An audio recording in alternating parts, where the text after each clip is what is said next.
आपण बनवत आहोत एक लबाबदार. तर आधी चूल पेटवून घेऊया.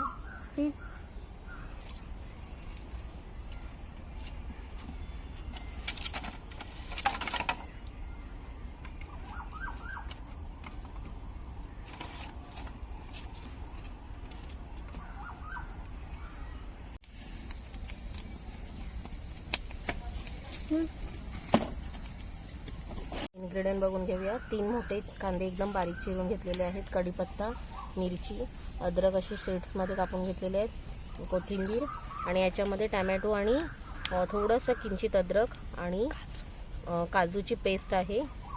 4 अंडी, हळद, मसाला, हळद, मीठ आणि जिरं, मसाला आणि गरम मसाला, तेल एवढं लागणार आहे. चला तर रेसिपीला सुरुवात करूया. कढई ठेवून घेऊया आधी.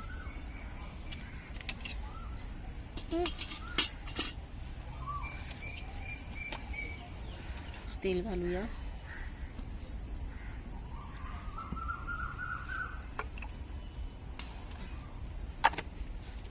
दोन मोठे चमचे तेल घातलेलं आहे.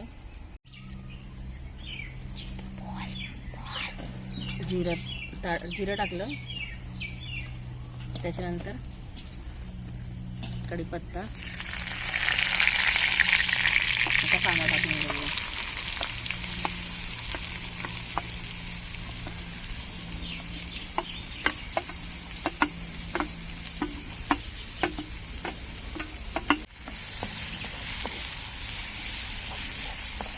कांदा छान आपल्याला गुलाबी रंगावर परतून घ्यायचा आहे.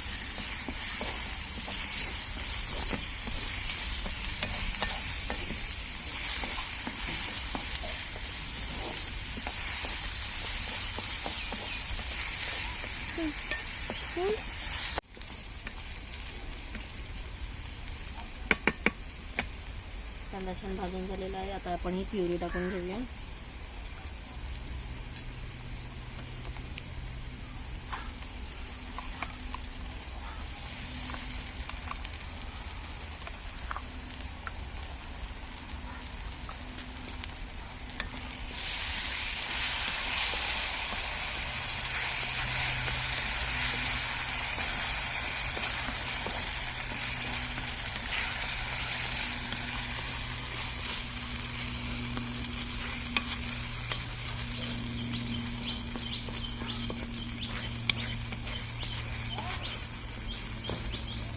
चालू आहे ना, बंद थोडा वेळ.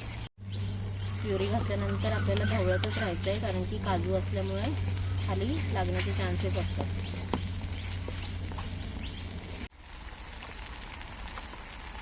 आता मीठ टाकून घेऊया.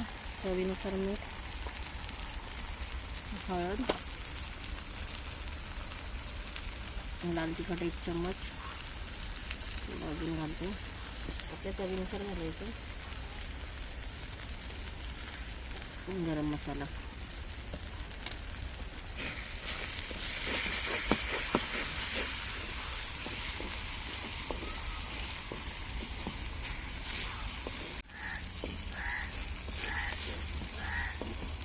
साईडून असं तेल सुटायला लागल्यावर आपला मसाला छान तयार झालेला आहे.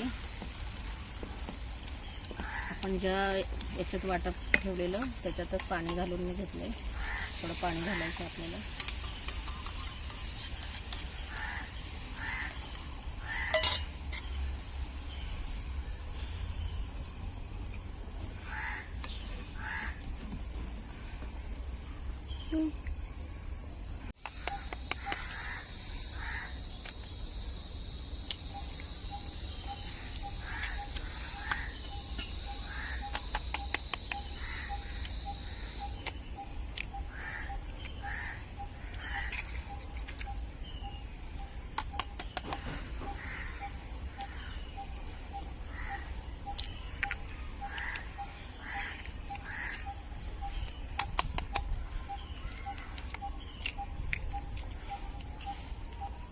एकंड आपलं इथे खाली गेलं. आता अंडी सोडून घेतलेली आहेत ना, तर आपण झाकण ठेवून घेऊया. आधी आपण आता ह्याच्यावर आपण मिरची अशी सोडून घ्यायची कापलेली आणि अद्रक. आता याला अजिबात चम्मच मारायचा नाही आहे आणि खाली आग एकदम कमी करायची आहे. कोथिंबीर. तर आता झाकण ठेवून घेऊया आणि एकदम कमी आगीमध्ये किंवा मंद आचेवर गॅसवर करत असाल तर मंद आचेवर त्याला शिजू द्यायचं आरामात.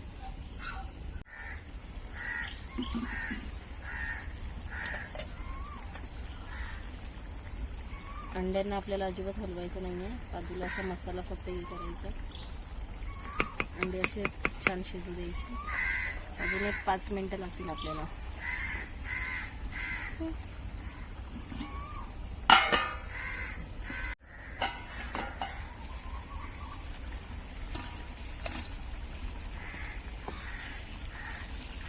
बघूया अंडा शिजलाय का. छान, अगदी छान.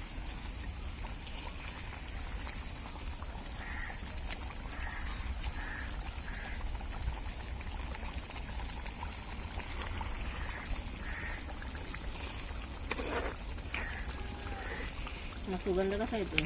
एक नंबर. आपल्याला किती ग्रेव्ही हवी त्या प्रकारे आपण ठेवायचं. मला एवढं थोडं हवं आहे ग्रेव्ही. तर आता उतरून घेऊया.